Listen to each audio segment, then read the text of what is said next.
And greetings. Happy Monday. Welcome to the Steve Deace Show, live and on demand here on BlazeTV radio and podcast. I am Steve Deace, alongside a transitioning Todd Erzen. No, he actually has the day off. That is our good friend, Jill Savage, a BlazeTV contributor here in Iowa. Just so happened to coincide with Todd's day off, so it's kind of you to come in and hang out here with the fellas this morning. We're looking forward to this. It's going to be awesome, Steve. This is obviously the first time that I've got to meet you in person. I have listened to your show for many years, well before the BlazeTV days, so I'm excited to actually be here. I appreciate that, and now you're realizing, wow, it really was completely overrated all of this time. Indeed. Aaron, of course, you are still here. How are you, brother? Doing well. Well, I hope you guys, you youngins, we're going to have kind of a generational roundtable discussion next hour. I want to see if I can have an intervention with the millennial generation to not make the mistakes I see happening with the boomer generation that parented us, and then my generation, Gen X. We will do that from both a civic and theological perspective next hour. But we're going to lead off the show here in a bit. You guys have lived through history. You have watched really unraveling before our very eyes. And I'm not saying this for effect whatsoever. No rhetorical flourish here. You are watching one of the greatest national security threats in modern American history become news over the weekend. And if you really think that 4chan just so happened to leak years of international blackmail material on Hunter Biden, at the same time that the New York Times decided after 3 years of obvious dementia signs to take a sudden interest in Joe Biden's mental capacity, then you probably also thought that it was just Wuhan for luck that after facing unprecedented civil unrest in Hong Kong, unprecedented trade war from the Trump administration, it just so happened that, by golly, that virus just accidentally showed up in one of the most densely populated areas on planet Earth. From bats that nest 900 kilometers away. No, you're watching the Bidens get kicked to the curb right before our very eyes. You're watching, well, collusion. That's what you're watching, but we'll get into all of that here on the show today. Also, we will get a preview at the bottom of the hour for the upcoming Leadership Summit that takes place every summer here in Des Moines. Our keynote speaker this year is the one and only Tucker Carlson. He is coming in. He's going to actually do his Fox Nation show from the summit this weekend as well. There also, I can now confirm, will be the first extended look at actual footage from the nefarious film. No, we will not release it publicly yet. But if you are at this event, you will get a chance to see an extended look at the footage for the film version of my book, A Nefarious Plot. I will be presenting that coming up on Friday. So we won't have a show on Friday. I'll be off for that event. We will do a best of instead. You also want to make sure, since we're kind of off the grid from the supply chain perspective, that you are taken care of. Just have that peace of mind to know that should this happen, it could never happen here again, that you are taken care of when it comes to food for your family and everyone in your care. 3 square meals a day, plus snacks and drinks. That's over 2,000 calories a day, available from our friends over at My Patriot Supply. You can get it for $150 off plus free shipping when you get it from preparewithdace.com. It'll stay good for up to 25 years with proper storage. You can go to preparewithdace.com. Again, that's preparewithdace.com.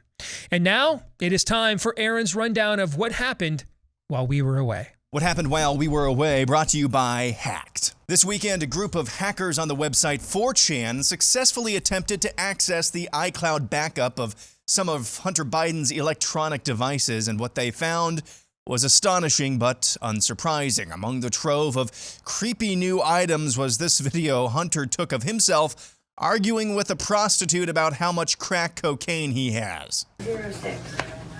2 point. 2.07 without the bag. So how long is 2.0. Let he who has not argued with a prostitute about how much crack they own cast the first stone. Also included in the new revelations are multiple instances of text messages sent to someone named Pedo, short for pedophile Peter. Peter Henderson is a pseudonym Joe Biden is known to have used in the past. It's an ever-growing embarrassment for the Biden family. Here's just a taste of what's leaked out from both the hack of Hunter Biden and his so-called laptop from hell. Vice President Biden, there have been questions about the work your son has done in China and for a Ukrainian energy company when you were vice president. In retrospect, was anything about those relationships inappropriate or unethical? Nothing was unethical. Here's what the deal. With regard to Ukraine, we had this whole question about whether or not, because he was on the board, I later learned of a Burisma, a company, that somehow I had done something wrong. Yet every single solitary person, when he was going through his impeachment, testifying under oath who worked for him, said, I did my job impeccably. Hey, pal, it's Dad. It's 8:15 on Wednesday night. If you get a chance, give me a call. Nothing urgent. Just want to talk to you. I thought the article, at least the thing online, is going to be printed tomorrow in the Times, was good. I think you're clear. And anyway, if you get a chance, give me a call. I love you. That was Joe Biden there, leaving a voicemail for his son Hunter. The Daily Mail leaked the voicemail from 2018, where the president seems to have confirmed that he knew of some of his son's business dealings. You know that the people who want to make hay in Washington are going to try to use your adult son as a cudgel against you. How do you feel about that, and what do you have to say to those people? Well, look, we have great confidence in our son. I am not concerned about any accusations been made against him. It's used to get to me. I think it's kind of foul play, but look, it is what it is, and he's a grown man. He is the smartest man I know. I mean, in a pure intellectual capacity, and as long as he's good, we're good. In completely unrelated news, here's this from the New York Times over the weekend. At 79, Biden is testing the boundaries of age and the presidency. Time for a Silkwood shower. And that's what happened while we were away. Aaron's montage brought to you by the Bowels of Hell. And also from our friends over at Taiga Coolers. Summer is here. And I almost can't even concentrate after watching that. Summer is here, and if you are heading out to enjoy the summer season or tailgate season that follows immediately after summer, it is peak cooler season. Make sure you get yourselves a peak cooler from our friends at Taiga Cooler. Lifetime warranty, American made. They do some of the best premium coolers out there, and they can customize them for you too if you want. Now, I don't know if they'll give you a customized Hunter Biden Taiga Cooler. Crack the lid open and maybe find out. Sorry. Anyway, you can maybe ask for anything else to customize your Taiga Cooler with when you go to taigacoolers.com, T-A-I-G-A, that's T-A-I-G-A, and use the promo code Steve to get a 10% discount today. When you go to taigacoolers.com, use the promo code Steve for 10% off. All right, coming up in the overtime today, it's official. This is the most voted on poll I have ever posted on Twitter. We asked you over the weekend, whom do you trust the most? CDC, FDA, corporate media, or Vladimir Putin? The results are in. We will discuss them. Coming up in today's overtime for Blaze TV subscribers, we will record it right after today's program for you at blazetv.com/Deace. That's blazetv.com/DEACE. And if you're not yet a Blaze TV subscriber and you'd like to become one, that's also where you can go to get a discounted subscription today at blazetv.com/Deace.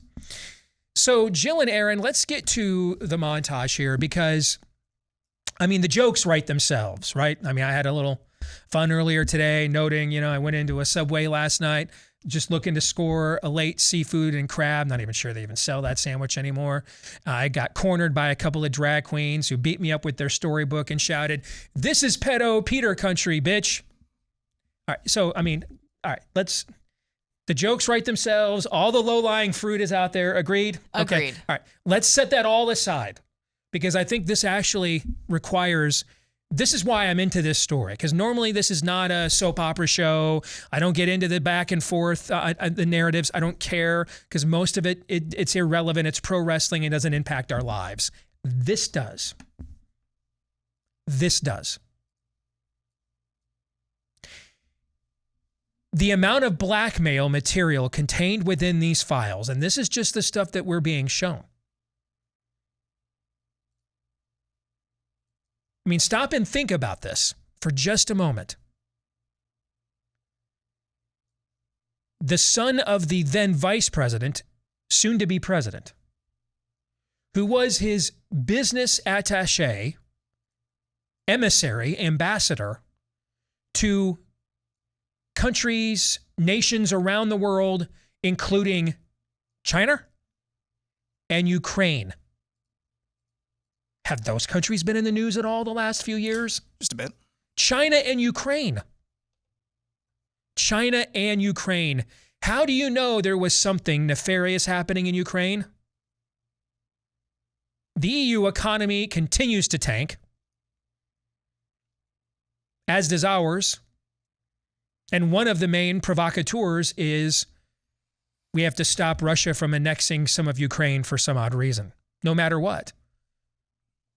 Whatever they were laundering through Ukraine must have been extremely valuable because it has nuked their economies in response. Putin's not paying for this. We are. So he has direct links to the family business dealings in two of the most hot button, discussed, supposedly strategic areas of the world. China and Ukraine. He captures on video his dealings with hard illegal narcotics, hard stuff. Prostitutes who I'm guessing, he didn't grab off a street corner for a pack of Newport Lights and a 50, half and half. Just out of curiosity, because I don't make this kind of money, I actually Googled, because I knew Google would tell me this, but it won't show me what we just showed you. I knew Google wouldn't show you what we just showed you. So I knew Google would tell me this if I looked. Like, what does it take actually to land like a high value call girl escort? Not even one attached to like the Russian government, like, in LA or New York, like that are thousands of dollars a night. And there's basically several articles about this at like Vox or Mother Jones kind of, wannabe places. Here's one of the things you find out. They want identification. These women, they are professionals. They're not doing this completely out of desperation. It is a business. It's a lifestyle. They travel the world. They want to know, am I safe with the person I'm with? They ask for references? Could you imagine that? References. They want to verify your identity. Am I going to meet with somebody who's for real or not? Or am I in danger?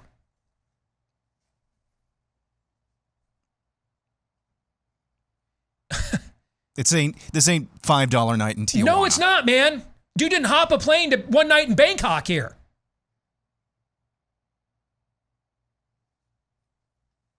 Do you think it might be remotely possible that the Russian government hires these gorgeous young women to come into their prostitution rings specifically to be Mata Haris? Do you think that might be remotely possible?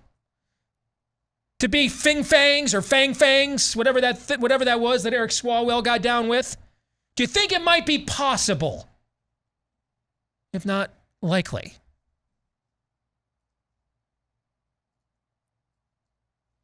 This blackmail evidence has existed for years.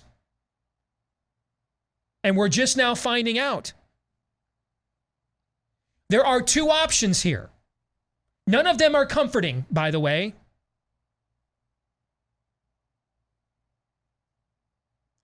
One option is that the old man is so riddled with dementia, so out of his gourd, that he couldn't win a competency hearing in any court, probate, civil, criminal, nowhere. And Hunter just took advantage of that and thus compromised national security and, against the wishes of his father, compiled mountains and years of blackmail evidence that could be used to compromise the national security of these United States. That is the best case scenario. Should we contemplate the other one?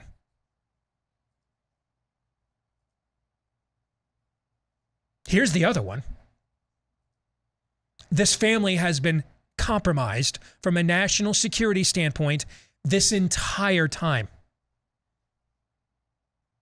The entire time that Brennan and all these guys were all over cable news, CNN and MSNBC every night, promising us that Donald Trump only ran for president because Vladimir Putin had a P-tape with him and prostitutes, and he was just nothing more than a vessel for Putin to infiltrate an American presidential election. And the entire time that they lectured us with this fake news narrative, it turned out Hunter was actually doing this and cataloging it for your enemy at the same time.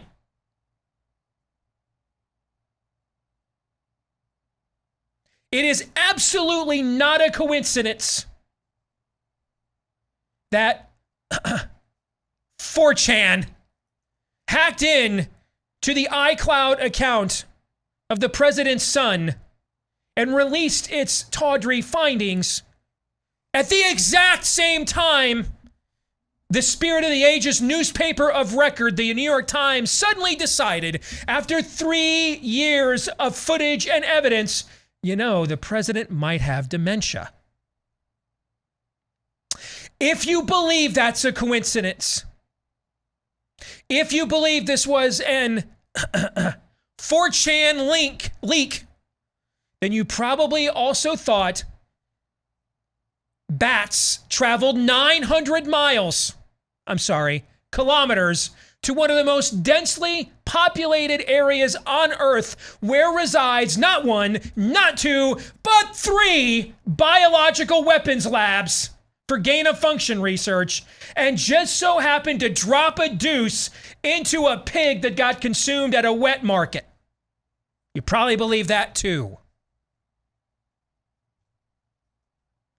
Because they traveled 900 miles. They couldn't hold it anymore. And that pig said, next rest stop, 50 miles. So they had to drop it now. I can't help you if you believe that.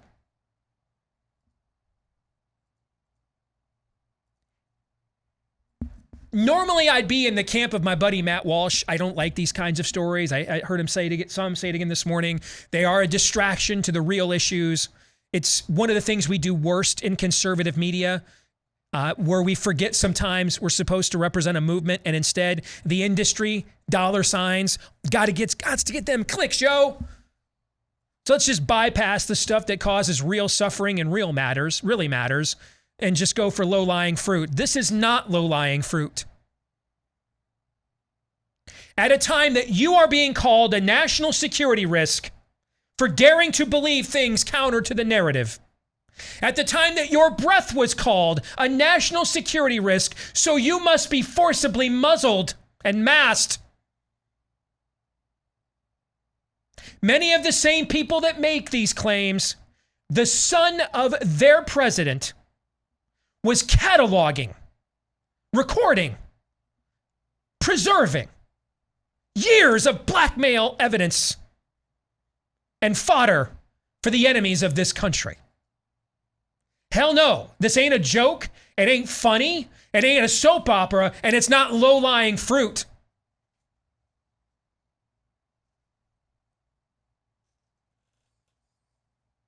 Jill and Aaron, your thoughts? I'm with you, Steve. I have paid absolutely no attention to the January 6th trials. I don't care about things that aren't going to be relevant in our day-to-day life. But with this in particular, it feels like the Democrats, one, they're in Hollywood. They create narratives. They know what they're doing. But when it comes to the Democrats of late, they are going out there and projecting and saying whatever they have done themselves, they accuse all of the Republicans of doing. We heard all of the, like you said, the P-tapes with Donald Trump, Russian collusion. It feels like they were grooming us, if you will, getting us ready for a story such as this, that we've heard about something, you know, Russian collusion, Chinese, you know, everybody meddling in our affairs overseas, getting us ready for something like this to potentially come and happen. And when you look at the real world implications of this with China, we just sent over 1 million barrels of oil from our strategic reserve to a company that Hunter Biden was on the board of. Yeah. That is real world. That's, to me, personally, that's treasonous. Sending our strategic reserves that we have in case of emergency to China for that. You can't look at that any other way. And then it reminds me, Steve, of the time right when Joe Biden took office, there was a Chinese high-ranking official that I believe was speaking to a group of students. Oh, I had forgotten about this. I remember this clip now. Yeah. And he said, "Oh, don't worry. We weren't in control with Donald Trump, but we have our guy back in there now." How do you know that they have their guy back in there? How do they know? How does this high-ranking Chinese official know that China's in charge? Because they knew about this too. Amen. That's very well said. Good dot connecting there. And Aaron, in my view, this calls into question every policy decision of the last few years involving these countries. Is this why we don't want to get to the bottom of the true origins of coronavirus or COVID-19? Is this why we are unilaterally, pretty much, I think it's 90% or something, underwriting the resistance from Ukraine to Russia? These are the kinds of questions that you have to now ask when this kind of blackmail material reveals itself and you find out it's been there this entire time. It's not just foreign actors. It could be actors right inside the White House as well. Ron Klain, chief of staff, who knows? I mean, he's got to know most, if not all, of this blackmail material and had access to it for a long time. Anybody within the deep state, because we know that Biden is just a reanimated corpse right now. He's not actually calling the shots. Is that because he has dementia? Yeah, probably. It could also be because, hey, Biden, Dementia Joe, if you start to get uppity and thinking that you're actually the president of the United States, we've got this, and this, and this. So it could be foreign actors, yeah. And that seems most likely. It could also be the people inside the White House who are the ones that are actually calling the shots. Hey, Biden, Jill, you start to feel your oats a little bit some morning and start to actually go your own way. No. You work for us. I could easily see that as a plausible kind of impetus or just hypothesis of what's really happening right here. Because I think you're right. At the end of the day, any decision, like all of this term so far from Biden, it's like everything has gone 100. Like you would just think I remember last year we actually gave him some credit for pulling out of Afghanistan. Is there one singular thing? Like you would have to just the probability of getting everything so 180 degrees wrong and things going 180 degrees wrong. The probability of every single thing that they touch going wrong is it's hard to fathom. Yes, it is. If he were a Chinese agent, what would we have done differently the last 2 years of his presidency? That's what I'm trying to say. What would he have done differently? Explain everything going so poorly? Even the worst presidents like trip into like good decisions that are popular. This is not. I mean, everything has gone wrong. the flip of a coin, you would get heads at some point. Yes, at some point. Take it from a guy who does sports handicapping for fun, all right? At some point, there is a regression to the mean. I mean, just show up in life, and at some point, you'll get something right. How do you get everything wrong? Everything wrong when you've got all these institutions at your disposal, and the ones that you don't are anxious to carry your water at the exact same time. See, here's something, let me put this, I've used this analogy before of the Habsburgs dynasty. That's what our elites really are on a global basis now. And so all the same families, all the same connections, all the same business ties, all the same brothels, all the same haunts, all the same everything. You want to know when you're going to find out who was on Epstein's list? When it's convenient. And when there's an asset on there they need to get rid of, or is the baggage of carrying that asset around, like in this case, Joe Biden, when it's too cumbersome and it has to go. They have to justify it. That's when you'll find out.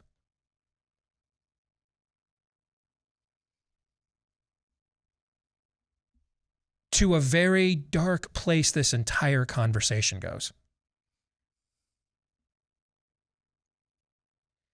You have to ask yourself, set the funniness and the ridiculousness and the tawdriness and the sadness and the depravity and everything else, set all that aside and ask yourself, is it merely a coincidence that the President of the United States has decided to tank his entire presidency on a failed resistance in Ukraine that we are unilaterally underwriting, and it's just a coincidence that it's the same country his son has recorded years of blackmail material on his iCloud with? If it's a coincidence, man, it's a hell of a coincidence. It's one of the greatest coincidences of all time. Especially when you find out we've done absolutely nothing to get to the bottom of the truth of the origins of COVID-19, to punish the country that it came from. Oh, and it just so happens that that's the other country that the president's son cataloged years of blackmail fodder on his iCloud account with. That, again, man, hell of a coincidence. After the last 28 months, I don't believe in coincidences anymore. And neither should you. And it was just a coincidence. Maximum security prison and a prisoner that was on high alert and a suicide flag in his file. Hot damn, man.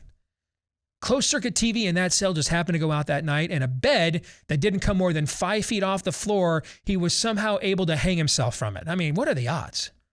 And if Jeffrey Epstein, I mean, just poop happens, man.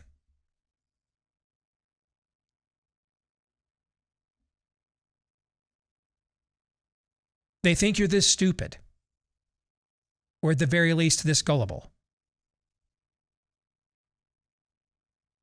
You're watching them realize he has to go. So they're settling accounts. He will be gone. Will they show it on the nightly news, though?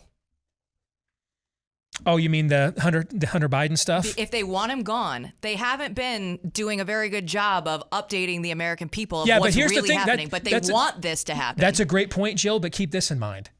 If I merely wrote a story about how I had acquired Hunter Biden's laptop in 2020, I was going to get banned from Twitter for that. They're letting all this footage from this leak is perpetuating all weekend long. Great point. Why are they doing that? Because it's convenient for them to let it out now. It wasn't convenient right before an election for you to find out that Hunter Biden was this compromised. They're burning our retinas. That's exactly right. More in a moment. Notes from Eden Pure. Please do not straight read. Feel free to use your own unique style and experience with the product. How was that for my first attempt at a Joe Biden impersonation? Anybody?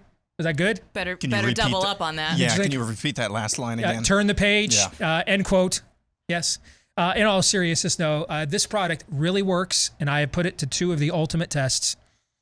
Number 1, the bedroom of a teenage boy who's in the middle of summer football conditioning workouts every morning, Monday through Friday.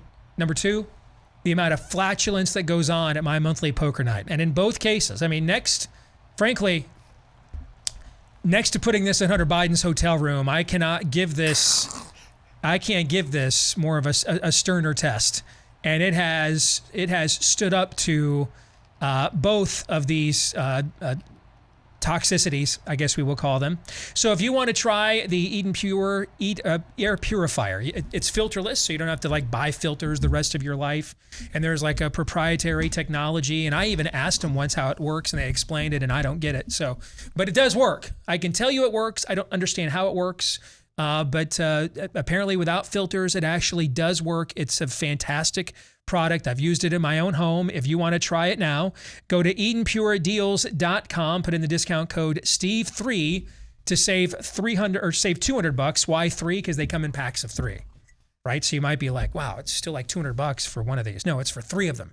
All right, they come in packs of 3. Steve 3 is where you can go, so you can put them throughout the house. Save $200, and you get free shipping as well at EdenPureDeals.com. Again, that's EdenPureDeals.com. Promo code for the discount there, and the free shipping is Steve 3. Let's bring in friend of the show, Bob Vander Plaats from The Family Leader. Good to see you, brother. How are you? Doing really well. Glad to be here. Welcome, Jill. It's good to have you in the building. Thank well. you. Yeah, I'm in town to come to the Family Leader later this week. The Leadership Summit. Yeah. I love it. It's going to be a great summit, our best summit yet. All right, so you say that every year, but let's have a preview of this summit, okay? And what is going to transpire? First and foremost, is there going to be a way for people that aren't in attendance to watch this year? That's a good question that we have not determined yet. We always make sure we're sold out first, and we're going to be sold out. And so what we'll do is by email, check the website. If there's a link that they can click on, we'd like to make that available. We always have a private link available for some of our best ministry partners who can't make it, to make sure that they are able to take in the summit. So we're close to sold out. If you haven't bought your ticket yet and you want to be there, make sure you buy your ticket, thefamilyleader.com, and get your ticket. So Tucker Carlson is the headliner.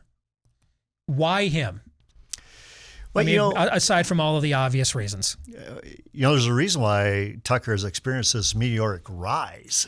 And I think it's more than, all of Tucker's answers and solutions, but I think Tucker's asking a lot of relevant questions today. And he's understanding the urgency. Hezekiah, understand your times. I think Tucker is understanding his time. And I think people are seeing that he's understanding his times. And Tucker's one of those equal opportunity offenders. So whether he has you on the show or me on the show or Ted Cruz on the show, or he has Elise Stefanik on the show or Nikki Haley on the show, he's not uncomfortable asking the hard question of you to see if you really know the answer, if you're willing to be up to an intellectual debate. So that's why we invited Tucker, because our base listens to Tucker as well. Now, that being said, Tucker knows I don't want this just to be a Fox News Tucker show from the stage. I want to know from Tucker, why do you do what you do? What motivates you? What inspires you? What's your testimony in life? I mean, what's a life lesson that you'd love to give to this audience, especially those younger people who are tuning into Tucker as well? And Steve, our Leadership Summit is always about principle over politics. So the morning will be almost about biblical worldview. Dr. Tony Evans from Dallas Theological Seminary. And, he's a pastor of a large church in Dallas. A lot of people know Tony Evans. He will be giving a biblical worldview speech, keynoting the morning. That'll be followed up by the Daniel Impact Initiative. We have every state, all 14 states will be there. And there'll be a panel there. We'll all be interviewing these states about why do we see this as tangible revival? We all pray for revival.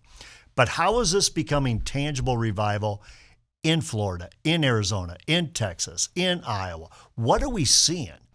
And what in the Roe v. Wade overturn, we'll put a lot of emphasis on the overturn of Roe v. Wade. But when the justice said this stuff belongs to the states, We believe the power is in the states. We believe it's anchored by the bride of Christ, the local church. So how do you do this tangibly where it really makes sense? And I think we have all kinds of results in street cred to show this makes sense. Tucker doesn't do a lot of these.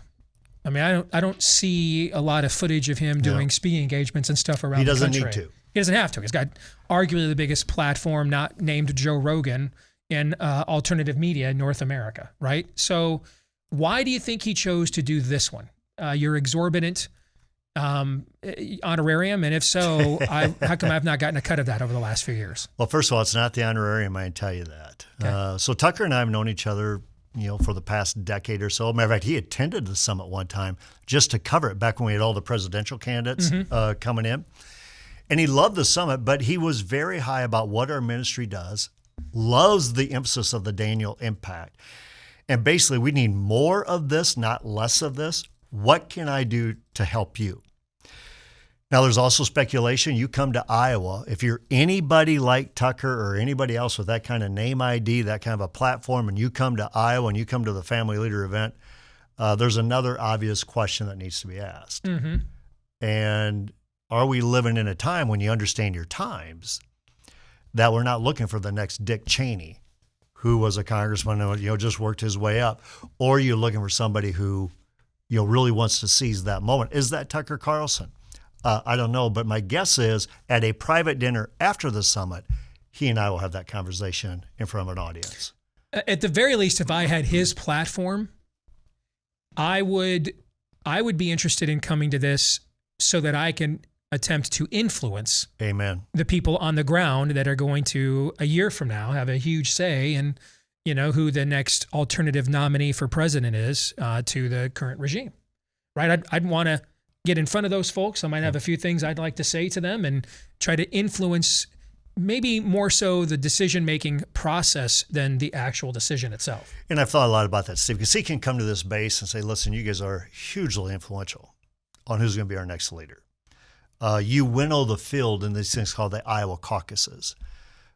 This ministry, we're 3 for 3 the last time. I mean, if we get behind somebody, it tends that they win the caucus. They don't win the presidency, but they win the caucus. So whether you're Huckabee or Santorum or Cruz, I think he may be giving that message to the audience. Understand your times. Mm-hmm. Who are you looking for? And make sure that when you're asking these questions, some of these questions need to be asked of these people who are crisscrossing this Iowa corn state. You mentioned you're going to get a chance to interview him at the private dinner after the event. If I had the chance to interview him, this is the one question I would ask. I have a theory that Fox News had no idea what they were getting into by giving him Bill O'Reilly's spot. Now, Aaron and Jill will be too young to remember this, but there was a time when Bill O'Reilly actually pretended to be a conservative. The no-spin zone. Yeah, and like a real hardcore one. He I know what you guys are thinking. This is nuts, right? Like there was a time actually that California was a red state, okay? But that's actually even older, but I remember that too. But he used to write like books called Culture Warrior and Steve, stuff like that. I've always been a nerd. I know this. Oh, you did? Yeah. So you, okay, all right, so you knew. Okay, too. all right. Yeah. So that was another life, okay? And he gave that up several eons ago. And so I think that when they hired him, they thought they were getting the same kind of bow-tied, likable, but fairly technocratic Tucker personality, the guy from the Weekly Standard, technocratic kind of dude that, could do a show on MSNBC and favorably interview Rachel Maddow as he used to do back in the day. I think the Murdoch family thought they were getting that. I don't think they had any clue that they were getting the guy that we have seen here these last 4 or 5 years that has whatever O'Reilly was doing in the late 90s that had him rivaling Rush for the biggest name in conservative media. He's gone beyond that. I mean, he literally just nightly attempts to just, how many shibboleths can I destroy every night on my monologue? I don't think the Murdochs had any idea they were doing this, and now they're trapped because he's by far their most successful program. He's created this alternative ecosystem. He's almost never in New York. He's in Florida, or it's Maine, I think it is, the other place he lives. Yeah, Maine. Yeah, where he does everything he's got his own team. It's completely independent of Fox. They're screwed now. They couldn't get rid of him if they tried, because whether it's us or the Daily, like if he was a free agent, our mucky mucks, Tyler and Gaston, would come to me and say, dude, we really like your show. But we gotta bring Tucker in. You know what I'd be like? I get it. I'm okay with it.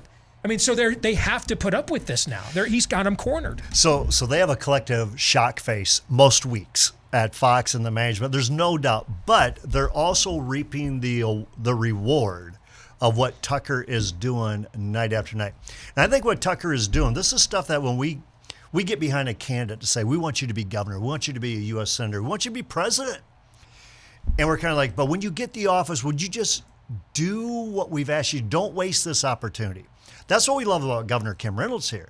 She's not wasting the opportunity. She's seizing the moment. She understands, I only have this for a short time. That's what people loved about Donald Trump when Trump was president. I think what Tucker is doing, he's going, listen, I'm not even quite sure yet how I got this opportunity, but I've got it. And it's like, I'm not going to waste my shot. I think it's off of Hamilton, but I'm going to take my shot. Mm-hmm. And that's what he's doing night after night. And you're right, Steve, they've got no recourse now. They have to let him run. Now, there will be another event, not quite as momentous, okay?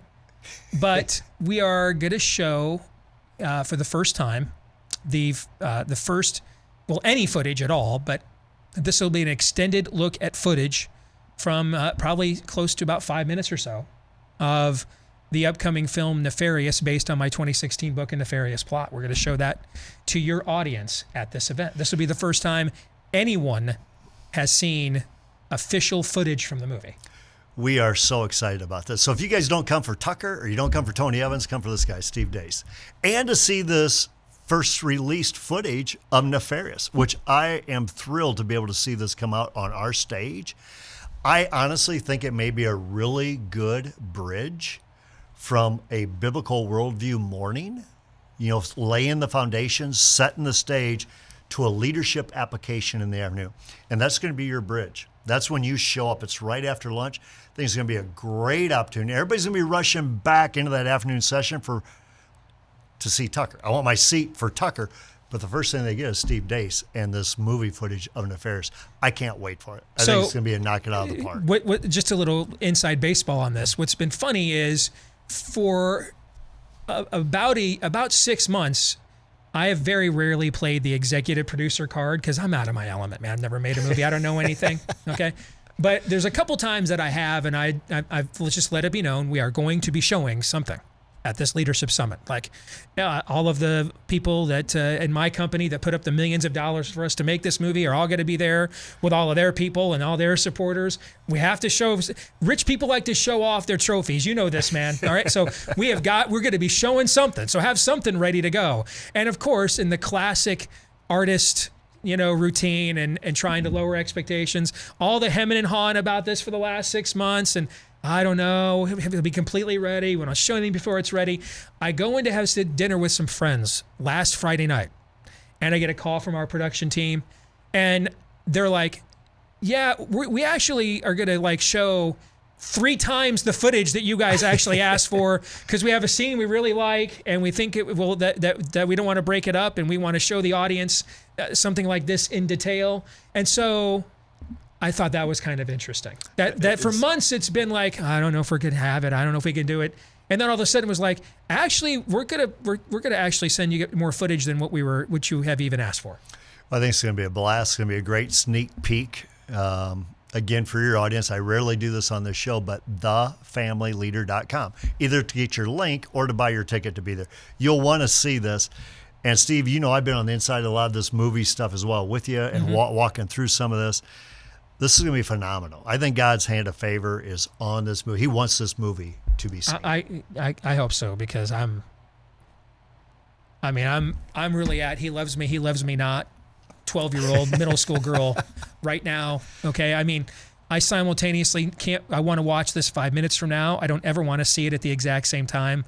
I have never been more verklempt, nervous, worked up, concerned, excited about anything I've been attached to in my entire life. Yeah, we just if this movie's not good, I'm just telling you, my last show will be titled Goodbye, Cruel World, and it will be live from the top of a water tower. I just want America to know this. That's not going to happen. Okay.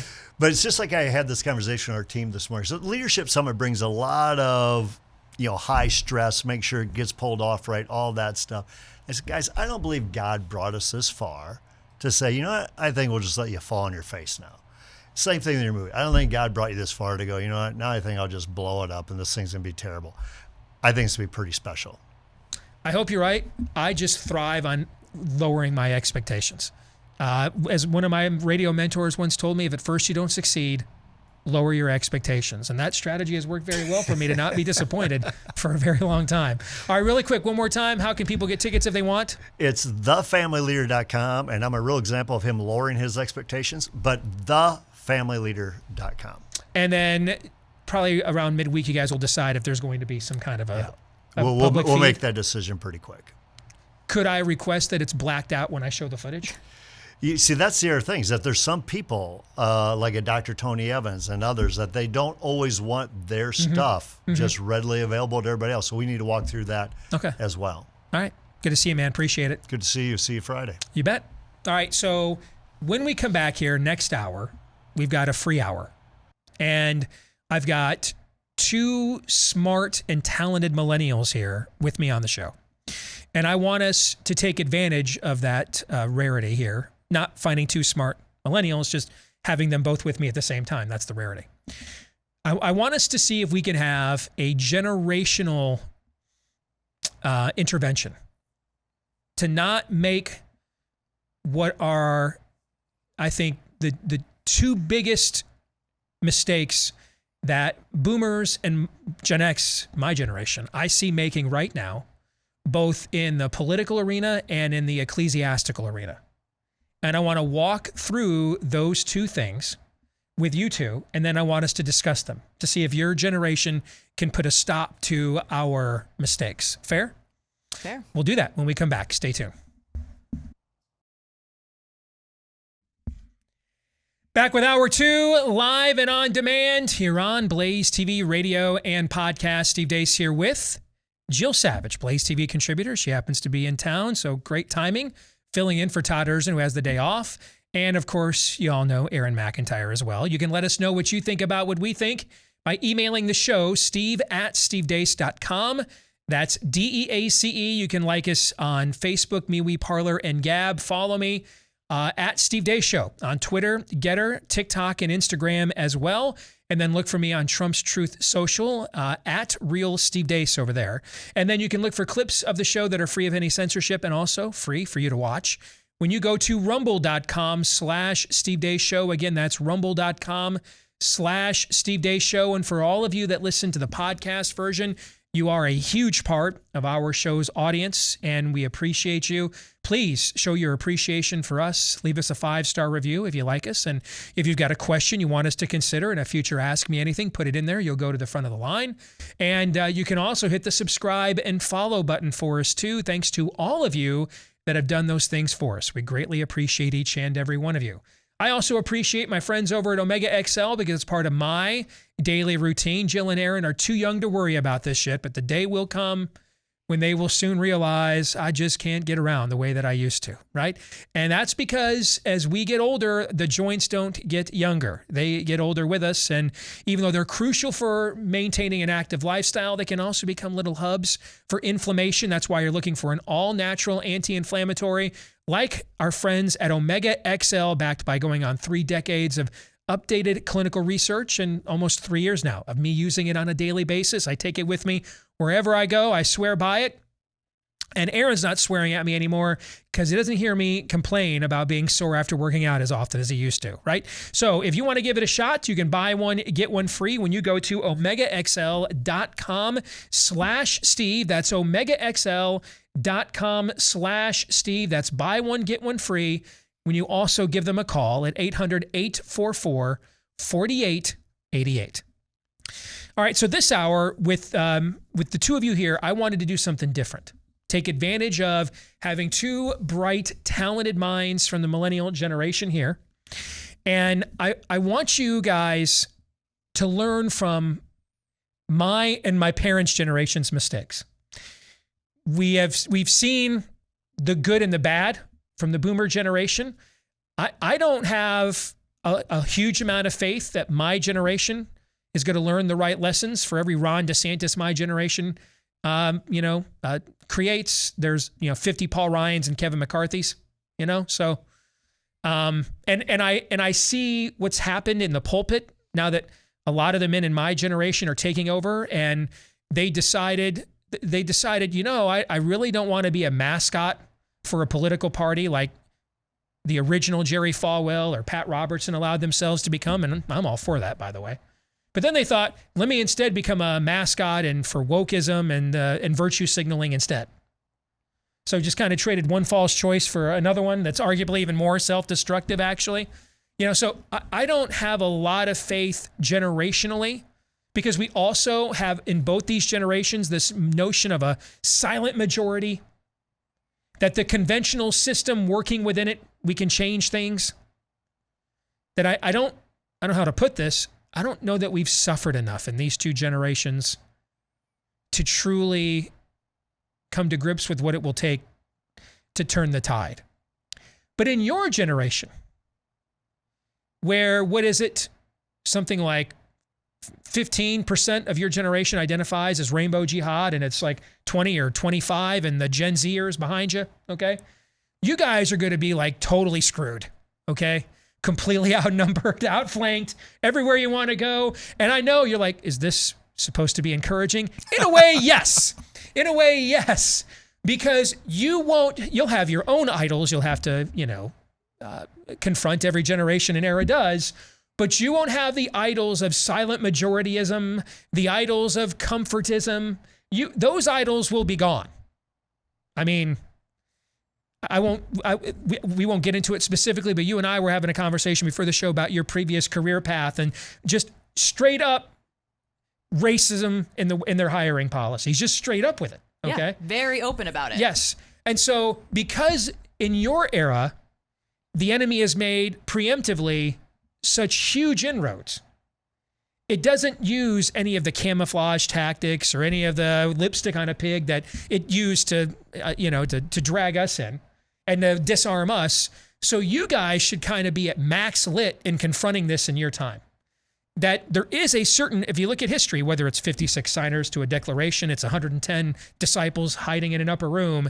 As Samuel Adams famously noted, it's always the committed minority that tends to make the most impact on history. I mean, after all, we are living in an era where we just celebrated a month in this country, where most of our embassies around the world flew another flag of a political movement on top of the American flag.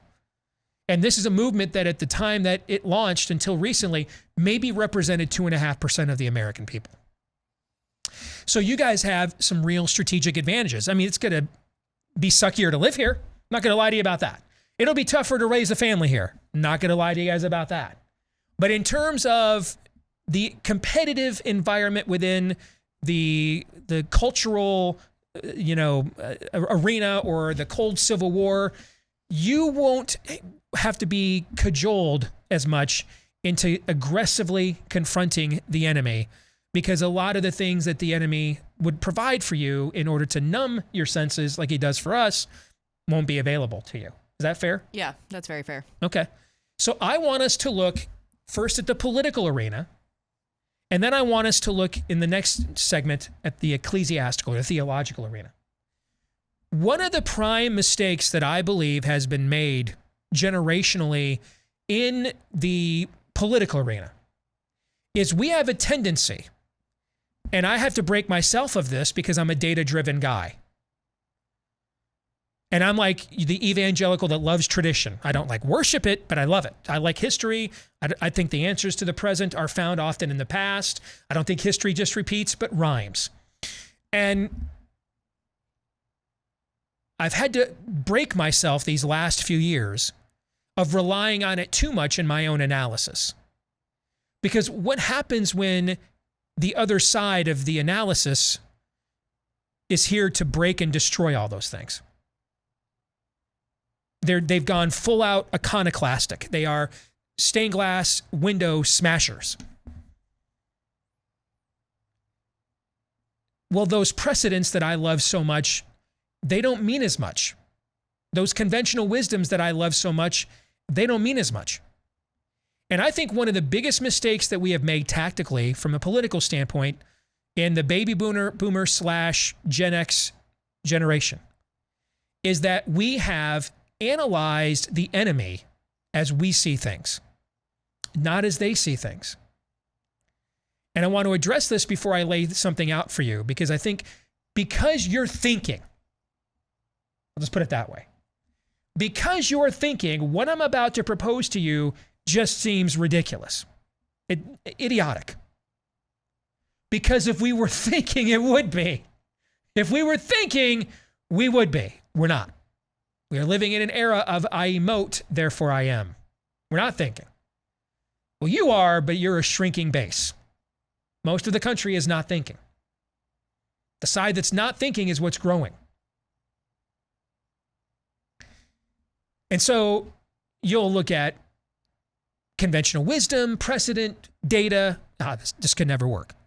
I remember that it would never work running a guy for president who dodged the draft, went to the Soviet Union instead to give a speech,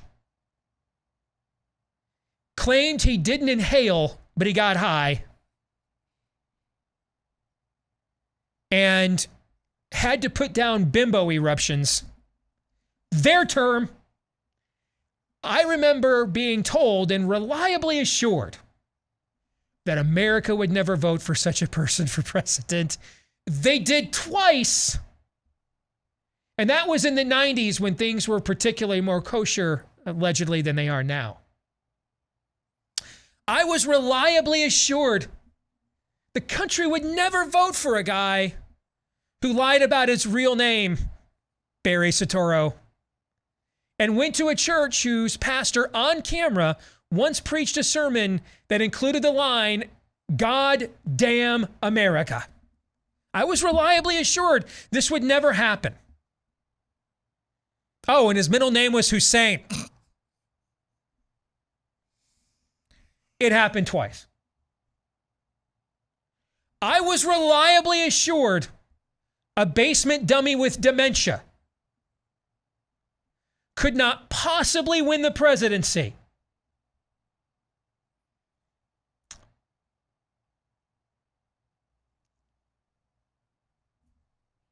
We're here. It happened. I'm looking at all of you who reliably assured me of all these things all these decades. In fact, raise my hand here and convict myself, I probably did some of that reliable assurance myself. Right? So here's what we're going to do with the reliable assurance. And we're going to actually analyze the enemy as they see things, not as we do. Take your thinking caps off and prepare to emote.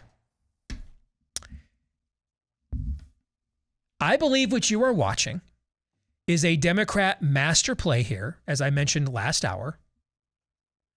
And the play is to dump Dementia Joe before 2024. They're greasing the skids right now with a 4chan leak.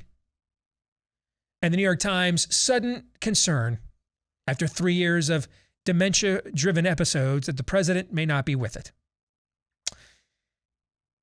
And they're preparing to do this because they're going to run Kamala Harris against one of two white guys, Trump or DeSantis, in what will be a straight-up mega race-baiting 24 campaign. And no one will be down for it more than white suburban woke Karen. She will be at max lit, folks. Max lit. Man, it'll be like peak ovulation and Brad Pitt 1998 walked in the room, okay? Let alone the 2022 version. Max lit. Some breeding going on, max lit. Woke, white, suburban Karen. This will be like a harmonic convergence. This would be like in the Elvis movie I just watched, where the girls just spontaneously combust when the gyrations start. That kind of max lit. The chance to vote for a black candidate with a vulva? How do I show? How do I show I'm not a racist? Let me count the ways.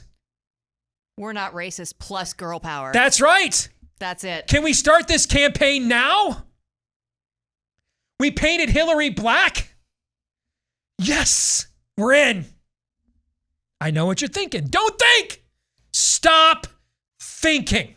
Stop it. Look at your enemy the way they don't think, not the way you actually do. If you thought you were racist before for daring to oppose their policies, just wait until the black female is their standard bearer. Woke white women are their main base now. All the polls show it's the only base of people. The only base of people. The only base of people. The only one that Joe Biden has grown his base with since taking over. They also need record numbers of black voters to win. They obviously cannot get them now on the merits of their policies. So, man, they're going to have to race bait like a mother. You're gonna wish it was still Barack Obama talking about, if I had a son, he would have looked like Travion. You're going to long for those days. You're going to wish it was Eric Holder as AG. You're going to wish it were. Those are going to be the salad days, Ray Bradbury, because something wicked this way comes. The mother of all race baits. It's going to be the George Floyd funeral of Hillary Clinton campaigns. That's what it's going to be. Gird your loins. I know what you're thinking. I told you to stop doing that 5 minutes ago. Steve, she's dumb. She's a moron. She can't articulate a sentence. She's perfect. Perfect. It doesn't matter she's dumb. They don't care. They didn't care that Joe had dementia. They don't care. Because here's the thing. Even if they lose, which they likely will, frankly, this time. But even if they lose, which they likely will, it will just affirm their narrative that they lost. Their narrative gets affirmed either way. The identity politic narrative gets affirmed either way. Either they accomplished the greatest moment, Michelle Obama is proud of her country again, or it affirms that you're all just too racist to vote for a nitwit moron with an IQ of 12 who was once one of Montel Williams' floozies. Your unwillingness to vote for her just shows America is racist still and still must be fixed. This highly qualified and capable black woman. This Christy Blasey Ford of Anita Hills. What a terrible country this is. They win either way.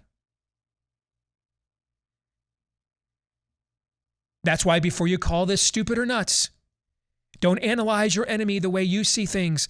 Analyze things the way that they do. Everything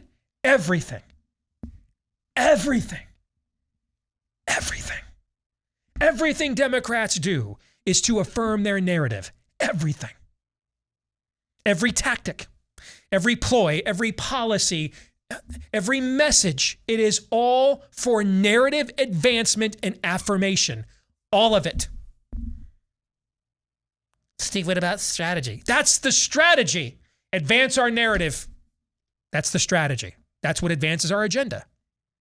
And what advances and affirms their narrative more than bypassing issues and results altogether and running just purely on identity politics? Because that's never worked for them before. It's never worked. Like ever.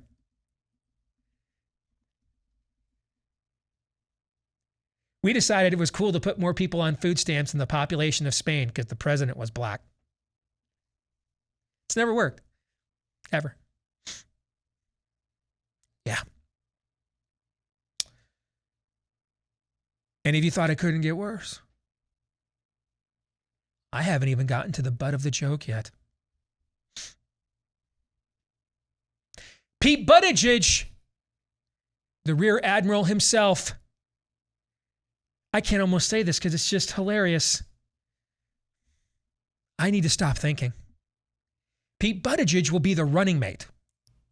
In fact, he'll get elevated to vice president when they kick Joe to the curb and Kamala takes the oath.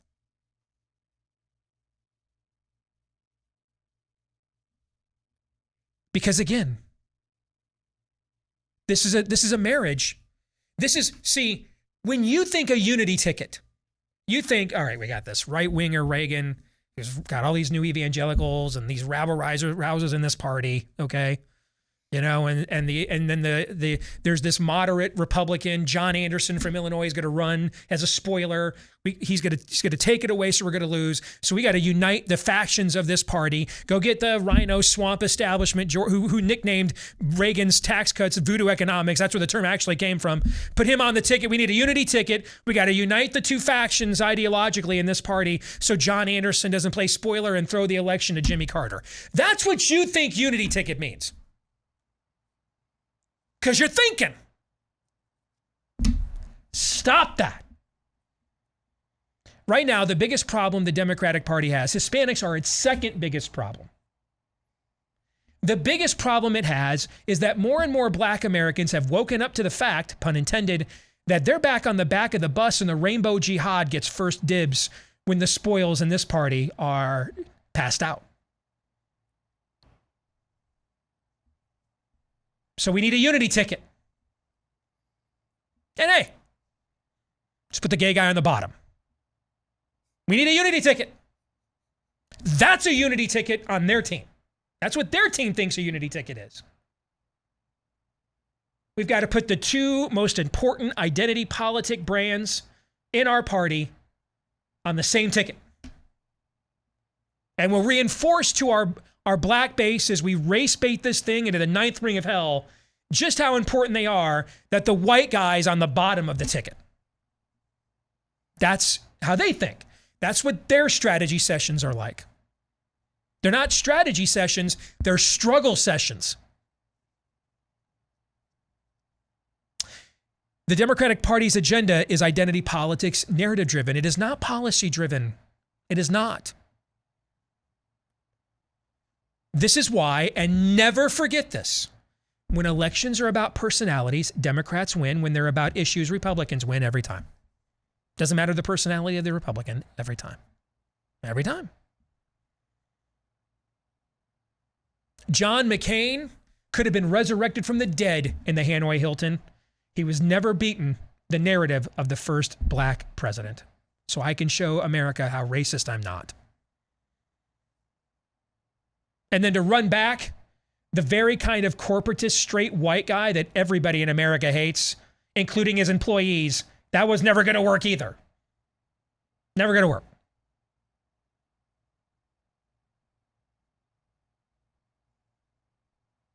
Run this ticket. We don't have to talk about issues. You're just a homophobe. You're just a racist. We had 100,000 people come through the border last night. Why do you care, racist? Why do you care, homophobe? Why? Just run that the whole time. Run that the whole time.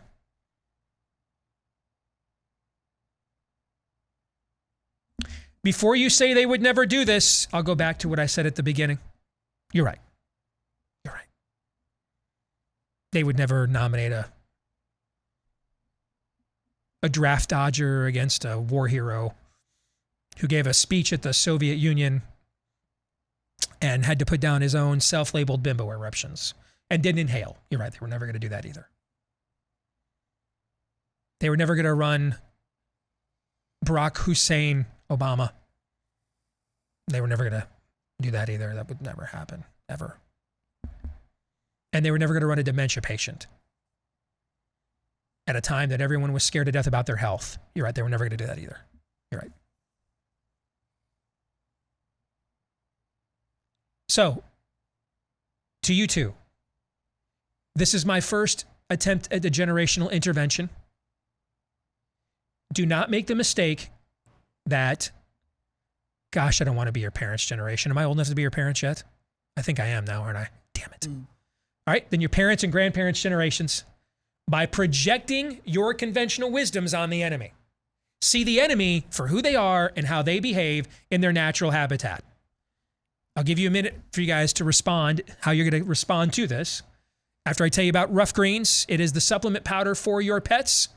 Why? Because they do the same thing to your pet's food they do to all the human food these days. Strip it of the vitamins, minerals, and nutrients that we need. That's why we're taking so many supplements. It's a multi-billion-dollar industry now. It's one of the biggest sections when you go to the store. Now there's one for your pet because it needs it as well, and its happiness means more to you than just feeding it and giving it water. And that's where Rough Greens comes in. It's a supplement powder you mix in with your pet's food, and you may be wondering, though, what if my pet doesn't like it? What if it doesn't work? That's why we give you the first 14-day Jumpstart bag for free. It's on us to see if you don't see a difference in your pet in 2 weeks or less. And then we ask you to pay for the shipping, so you're invested in this at least a little bit because we think it'll be good for your pet and we want you to follow through, all right? So go to roughgreens.com, R-U-F-F for roughgreens.com, or give them a call at 833-ROUGH-DOG. Jill, your thoughts? I tried to stop thinking. It was very difficult to do that in the middle of that monologue for you. And, you know, I came in here thinking, okay, if we have Kamala Harris, if she does take over as president, the American people will see her leading for 2 years. They won't want more of that. But your point of they will lose this time and they know it has me thinking a different strategy, because I said, okay, I think that they do want a black woman, but if they could convince her, it would be Michelle Obama, right? If she could come through and go and be the top of the ticket and, you know, piss off the Clintons along the way and have Michelle go out and be the first female president, not entitled Hillary, who thought this was her birthright. Mm-hmm. But the point of you saying they're going to lose this time and they know it, she will pass. The Obamas just built an Aaron Spelling-sized mansion. They're making huge bank. They're not coming out from behind that to run for office, because here's the thing. They're going to run the show with Kamala in the White House from behind the scenes anyway. So they get all the power and they don't have to put up with Trump's trolling or DeSantis coming after them. They get the best of every world and they don't have to sell off and get rid of all the wealth they've accumulated at the same time. That's where this all ends up. Yeah. So with Kamala, she will be reading the teleprompter. She is not going to be in charge. Whatever they're doing with Joe right now, the Democrat base, whoever is running the show behind the scenes, is clearly happy with it until recently, right? Now that we see the Hunter document dumps, this is when they say, okay, we do need something new. We understand we're going to get our butts kicked in the midterms. This isn't going to be okay. We have to at least pretend that we're in power for 2 more years. I mean, I didn't think that they could run a dementia patient from his basement and have him actually succeed and get into the White House. But now that you're saying, just stop thinking and they could come up. Joe has already let the cat out of the bag. We're going to have another pandemic, guys. Get ready for the next one. Who knows what that is going to look like, but this is the ticket that they want. They want identity politics. Like we said, we're not racist plus girl power. Black History Month plus gay pride. Let's go, baby. That is what they want, top to bottom. And the black community isn't so much down for the struggle with the Pride Parade, but if you have a black female vice president that'll be on the top of the ticket, they could get down for that. Aren't you on Jason Whitlock's show? Yeah. Doesn't he always talk about the lament of how much black women control the men? Yeah. All right. And Jason's flat out told me on his show there are certain opinions as a black man you are not allowed to have if you ever want to have sex with black women, right? So the black men who aren't down with any of this are going to defy all their black women who are going to vote for Kamala a couple times. No, I don't think. Yeah. They'll give in. Aaron? So a part of this is reminds me of Murphy's Law. If it can happen, it will happen. If it can happen, Arkansas, the crazy dude from Arkansas, Bill Clinton, and all of the things that you just listed, Barack Hussein Obama, Dementia Joe, that can happen, it will happen. So that's number one. And this is much more true now than it was even 2 years ago, or maybe 2.5 years ago to be a little bit more accurate, because we're in the end game now. We really are in the end game of Western progressivism. Because as we're seeing in Europe and here at home, they don't care that they're tanking their economies. They don't care. In fact, that's the point. It's all part of the plan. It's all part of the plan, exactly. Yes. So they don't really care. There is no... There used to be, even when I was younger, there used to be some chess or checkers that was played. We still have to strategize just a little bit so that we don't, alienate. They don't care about that now. All we see now is will to power. That's all we see.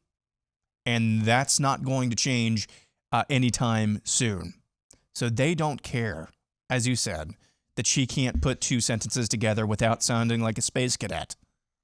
They don't care about that because all they have and all they want and what they have a lot of right now is power. And anything that affirms in the long run that power is what's going to get elevated. The idea that they would take a woman who couldn't even make it on her own to the Iowa caucuses and put her on a national ticket to begin with, but then they would never take this next logical step is just not... Come on, guys.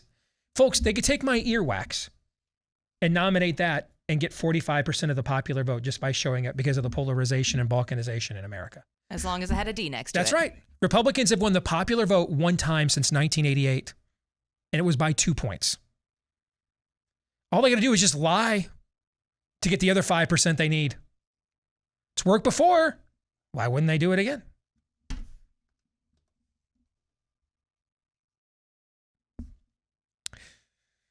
There are not many opportunities these days to do business with companies that don't hate you, which is why when the opportunity presents itself, take full advantage of it. And one place where it does is with a product we all have to use these days, mobile phones. Hard to survive as a modern American without one. And so now's a great time to stop giving your money like I did for too many years to T-Mobile. And my final straw, when I finally decided, okay, as lazy as I am, I have to finally put my foot down, is when they started to censor the text messages you were going to send about COVID. And that was kind of in the horse you rode in on for me. That's when the next day I finally said to the family, I don't care how big of a hassle it is, we're making the switch to Patriot Mobile. We did, and I couldn't believe how seamless they made it. And then I thought, well, maybe they just gave me the Blaze corporate partner, treatment. Kind of like the Aaron Rodgers commercial with the State Farm guy. You gave me the Aaron Rodgers special. Now we just do that for everybody. Turns out they do that at Patriot Mobile because I heard from several of you that they made it just as seamless for you as well. So if you want to make the switch, now's the time. If you are a veteran or first responder, let them know when you go to make the switch. They'll give you a bigger discount as a way of saying thank you for your service. For the rest of us, you can get a free activation with the offer code STEVE when you go to patriotmobile.com/Steve. Again, that's patriotmobile.com/Steve, or call them at 972-PATRIOT. That's 972-PATRIOT. All right, so we're doing a generational intervention this hour. Since our millennial kids and grandkids are about to be completely outnumbered and have none of the default settings and benefits of the doubt that those of us who actually hold on to some form of a Judeo-Christian worldview were given here in America from the inception of the country, since it was founded on a Judeo-Christian worldview, I want to make sure you guys learn from our mistakes, the things we did wrong to hand this poop show over to you, okay? This is why you guys are in craptastic shape. Here are the mistakes we made. The first mistake we made in the political arena is we too often analyzed our opponents from the perspective of how we see things, not from the way they do. And, well, they would never go there. Well, they would never do that. Oh, hey, we won Roe versus Wade. And so they'll just, issue executive orders and put like a Red Cross abortion ship in international waters. I mean, this is nuts. You're dealing with religious level fervor. This ain't Tip O'Neill calling Reagan a big spending Republican who doesn't care about the working man and then showing up to watch Dan Rather together over bourbon. No, not that. This is straight up, it's just demonic, bro. All right?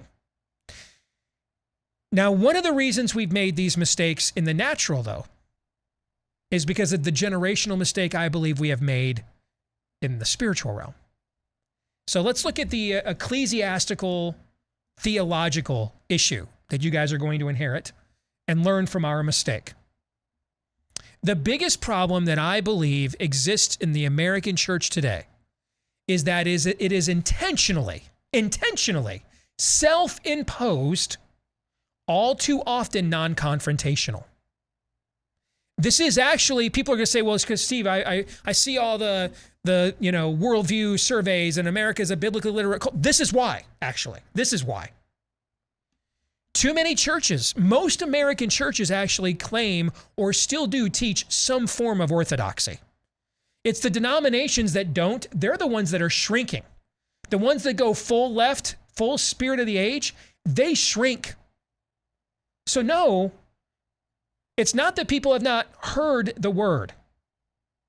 It's that they have not seen the word. They haven't seen it. Because too many churches, the ones that still remain, which is still the majority, that still teach some form of the word of God, the way that they will present it, the way they will contextualize it, the way they will apply it, will be to intentionally do so in a non-confrontational way. Therefore, many of the unsaved, unconverted, have not seen what we believe lived out because we don't live much differently than them. We're not challenged in our sins, so they're not challenged in theirs. We're not challenged in our idols, so they're not challenged in theirs.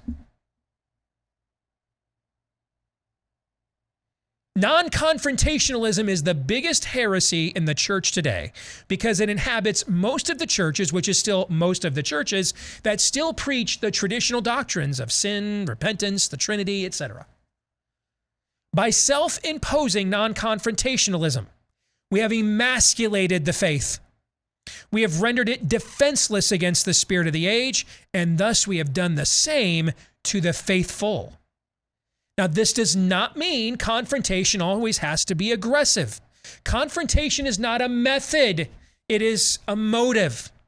The Christ child we adore in the manger, he is confronting a sinful world every bit as much as the fully ascended Christ on a white horse will do one day with a sword in his mouth and a robe dipped in blood. It's not a method, it's a motivation. One of my radio mentors, the great multiple Marconi award-winning Van Harden. I'm not sure I ever saw him lose his temper or get angry one time. He saw me get angry and lose my temper many times. All right. Here's the thing, though. There'd be like a meeting with the sales staff and a brainstorming session at my old radio station. And there'd be all kinds of tawdry jokes and F-bombs exchanged. Until Van Harden walked in. People sat up in their chairs, showed the proper respect. It's like going to Nana's house. Yeah. She might wash your mouth out with the life boy, but even worse than that, the look. It doesn't have to be aggressive. I prefer it that way, but that's my idol. It doesn't have to be. Confrontation is a motivation, not a methodology. But we unfortunately have taught that confrontation inherently, regardless of the method, is bad.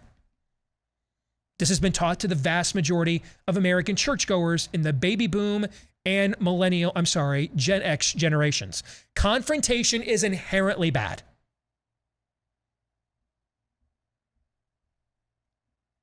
We have made love, air quotes, into an idol. An idol that is made in our image.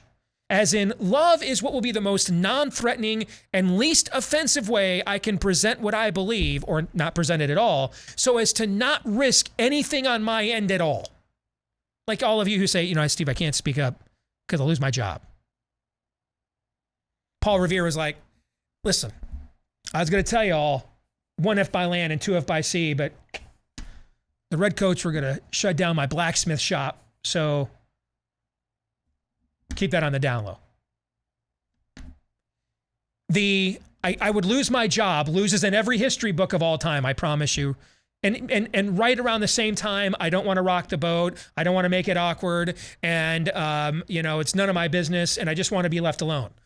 About the same time in every history book that all those phrases lose is the I don't want to lose my job guy. He loses all the time in every history book too. He always loses every time. Don't think the I don't want to lose my job guy has ever won, actually, ever. Like anything. This is also, by the way, why we wait on these political saviors. Man, I can't wait for a vote for Trump or DeSantis, who, if they win, will take over in 2.5 years. 2.5 years ago, you didn't know what a COVID-19 was, and you still thought that masks don't work. A lot of poop can go down in 2.5 years. But we like that because it's non-confrontational. I go into a booth, a private booth by myself on election day, get my silent majority on, roll in there with the swag. I got my silent majority on. How you like them apples? In quiet, with no one watching and with no blowback at all, I pulled the curtain and voted Republican, bitches. Bam! Boom! Roasted again. That's why we love this. No blowback, no confrontation.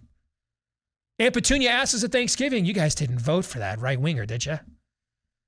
Oh, look, the kids, someone's crying. We love it. Give me more of it. Like Hunter Biden weighing his crack. I just can't get enough of the non-confrontationalism. More. Meanwhile, the Bible is a book of confrontation. God is a God of confrontation. Christ becomes our Lord and Savior via confrontation. They put him on a cross after torturing him and disfiguring him and asphyxiate him to death because he was non-confrontational and non-threatening.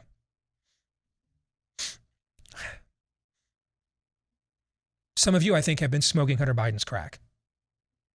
I know a lot of your ministers have been. Rest assured that hell has never practiced the doctrine of non-confrontationalism and never will. Never will. And it will continue surrounding us in this culture until we stop teaching it to ourselves, until we embrace confrontation again. Jill and Aaron, your thoughts? I look at this and I think back to my sports days, Steve. I was able to sit in on some head coaches meetings with a coach that was looking at film with a player. And he said, okay, before we start this tape, what would it look like if you went 100% on every single play? What would this tape look like? Think about it in your mind. Now we're going to play the tape. Is that what we're going to see? I feel like when we look at what we're doing now, we want to pat ourselves on the back for just these small acts of victory and we didn't conform for that one. Look at us. We did it today. But what would it look like if we actually went 100% every day for what we believed? We had Bob Vander Plaats in the last part of the first hour. He has Tucker Carlson coming in for his family leadership summit this weekend. Tucker Carlson, like you're saying, he is going all out. People see that he is speaking the truth. He is not afraid to go out there, and he has the biggest audience now in cable news. So when you see that, what makes pastors and priests, as I'm sitting in Todd's seat, I'm also a Catholic. So what makes our ministry look at that and say, oh, maybe we should just sit back and just take the easy road, right? When you see the images and the people that are doing well are the ones that are speaking out boldly. To me, that's what my generation, as we're having this, youthful conversation, that's what we're looking for, is we're looking for truth and trying to figure out who is going to say it. And if our churches were more bold in their faith and expressing what they have, the numbers wouldn't be going down. The butts in the seats would be getting larger every weekend. That's a great analogy. And I like the fact somebody other than me used a sports analogy for once. Aaron? You know, the last couple of generations, by and large, you know, I think it's Proverbs 24, a little rest, a little slumber, a little folding of hands, and poverty will come on you, and want like an armed man. You know, we've been really busy and really productive. Most of us, especially on the right side of the political spectrum, really busy and really productive in our jobs, in our day-to-day lives. It shows in the 401ks that you put together and the houses that we've bought. But you fit the description. Those generations, especially the baby boomer generation, and save your emails for Steve. He's already explained this. If it doesn't apply to you, it doesn't apply to you, so don't get offended. But your generation, many tekel apart, and you have been weighed, measured, and found wanting. You fit the description in just a different context. You've been all really busy. You've been really busy with a lot of other things, but not first things. Our generation and going forward are not going to have the luxury of just being busy with those things.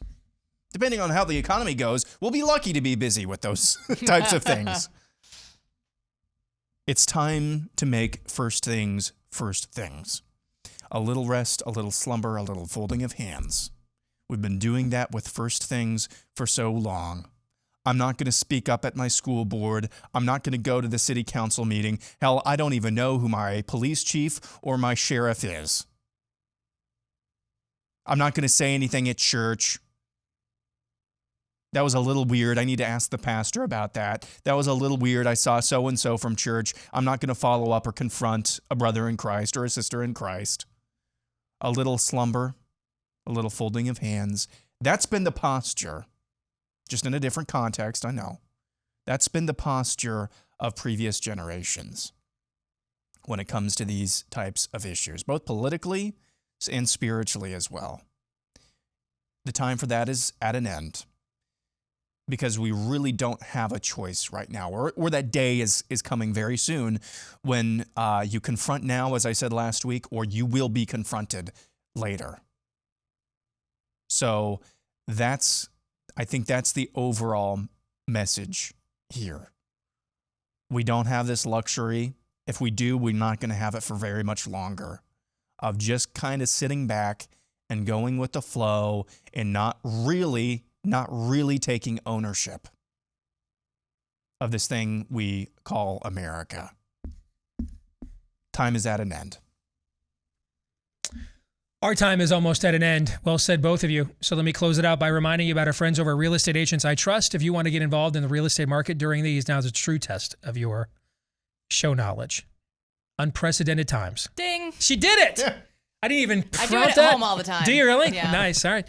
Make sure you go in with the right real estate agent who can guide you through the process, that you can trust to do that, because they have a verified track record of success that we have verified for you. That's why they get listed at our website, realestateagentsitrust.com. Again, that's realestateagentsitrust.com. If you go there, provide some basic info, the team will contact you to make an introduction to a preferred agent in your community right there at realestateagentsitrust.com. All right, so Jill, final thoughts on getting to sit in for the show sit in on the show for the first time. I am thrilled to finally be here. And a little behind the scenes baseball, I sent an email to Steve the day after the Joe Biden, obviously 81 million votes election. And I said, okay, I can't do this anymore, right? And to our last conversation, this is it. This is the time to stand up. I weighed the options of staying in sports or coming in and, I mean, probably being canceled. Let's be real. But is that something that I would be able to sit down and take and just watch our country go away, turn into nothing? And I couldn't do it. So that's why I'm here. Amen. That is why you're here. You're exactly right. All right, we're going to stick around and do the overtime for BlazeTV subscribers. For the rest of you, see you tomorrow, noon to 2 Eastern after Glenn Beck. Until then, John 3:17.